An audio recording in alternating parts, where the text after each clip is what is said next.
talking about a subject today that I think really matters, particularly if you've got one of those kids that runs away from you at the school gate.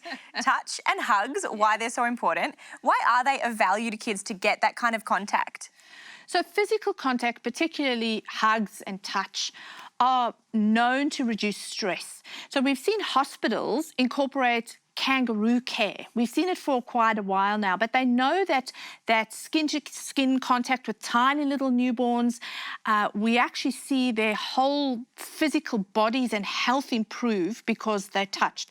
We've seen orphanages over many years ask volunteers to come and cuddle and play with children because it has physical benefits to your brain and to your body.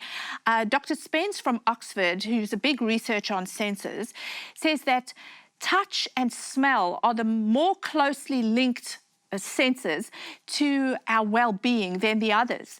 And so he says we are growing up with a touch-hungry generation. Our children are touch-deprived.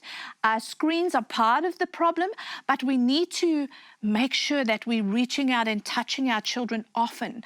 For children to feel loved, he says they need touch to feel that love is real. Yeah, well, touch and hugs, it's one of those subjects that unfortunately has become really complex and there's lots of social etiquettes involved around it. So you're never going to force a kid to obviously give you a hug if they don't want to. But if you want to make sure your child gets all those benefits, how can you actually help them then?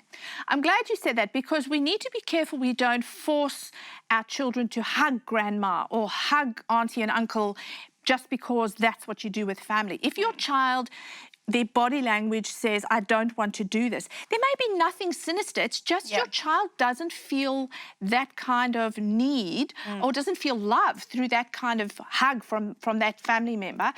Children on the autism spectrum particularly are averse to certain types of touch and sensations. So for touch to be meaningful, it must be what your child feels says, I love you or I care. So actually ask your child, what can I do that says I love you? What touch do you love? So once you've done that then, what are some specific ways you can actually offer that care to your kids? So I think things like fist bumps, rough and tumble play some children love and feel that's loving, arm tickles at night, head massages, side hugs. So really, again, it's going back to the child and asking them, does this feel loving to you? Right, and finding out what's specific to your kid, Collett. Thank you, Collett. Really appreciate it. And you can find out more tips and tricks in Collett's new book, They'll Be Okay, and of course follow us on social as well.